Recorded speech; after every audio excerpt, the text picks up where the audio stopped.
Champions of 2016, runners-up last season, one of the favourites to clinch this season. But on Saturday night, it took Hyderabad just 88 minutes to crash to 96 all out. Now, as they take fresh guard in Punjab's den, the X factor is once again their opening duo. Well, I think Ashwin's the way he's going to stop and his troops stop the Hyderabadi openers in this game. Obviously, it probably starts with Ashwin himself. Good option to obviously David Warner, especially. Plus he sort of goes the other way as well to the right-hander in Bairstow. But I look at Sam Curran going across the right-hander. Obviously he can bring the ball back in, but going across Bairstow, limiting his shots all around the ground, as well as David Warner. I mean, if he gets the ball to swing away to Warner or even angle in as well, I think Sam Curran's a good option, and I don't think David would have faced too much of Curran either.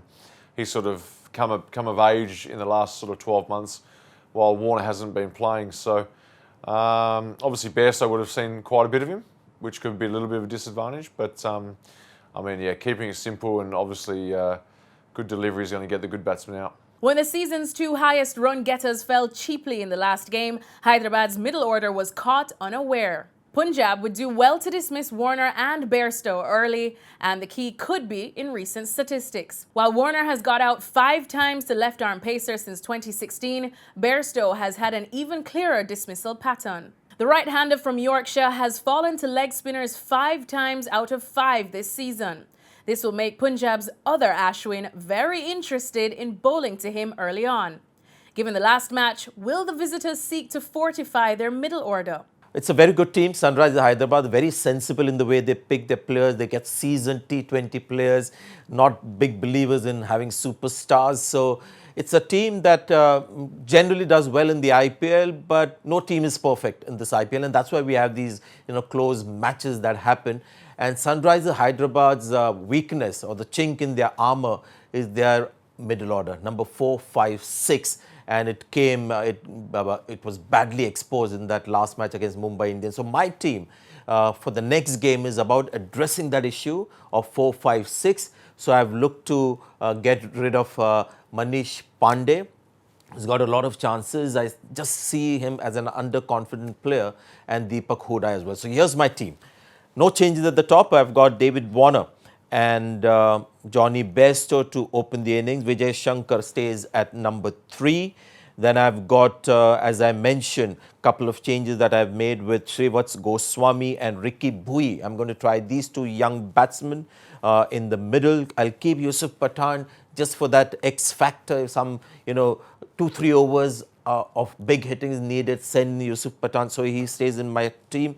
And the bowling lineup, no change at all. I think the bowlers are doing really well, and Kane Williamson, even if he's fit, will have to stay out because now at this stage on current form, it's just impossible to drop the 4 foreign players that Sunrisers Hyderabad have in Johnny Bairstow, David Warner, Nabi and Rashid Khan. So that's my team for the next game.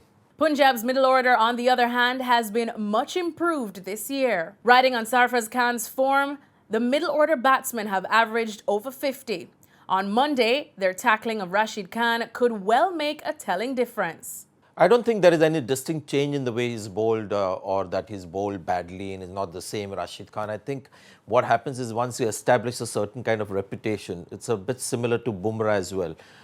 Earlier people would look to score against Bumrah as well, but now because they realize that this is one bowler from the opposition that you've got to really watch against, they don't take too many risks against Bumrah. So you don't see Bumrah getting too many wickets, but the others around Bumrah then start getting wickets, which is happening with Sunrisers Hyderabad as well. Nabi is getting the wickets because batsmen are trying to play shots against him. Rashid Khan now has become the bowler, or he's achieved the stature which a lot of bowlers achieve when they become really good, where the opposition team decides this is one bowler that we are not going to take too many risks again and not get out to. So that is, I guess, what's happened to Rashid Khan. One of the Punjab batsmen would surely watch Rashid's hand closely, and it will be Sarfraz Khan. For all his successes this season, he's long found spinners tricky to face, his strike rate falling considerably. The Kings 11 playing 11, I've just stuck with the same side here. there was nothing really that stood out to me or anyone in the squad that really stood out. There was sort of, to make a change in this side. I think Andrew Tait had he looked a bit dicey and he hasn't been in the best form in recent times. But, rather than chop and change, bring him in, take him back out, give him another go. And hopefully he can show what he's worth. And really they should have won that game against Chennai, to be honest.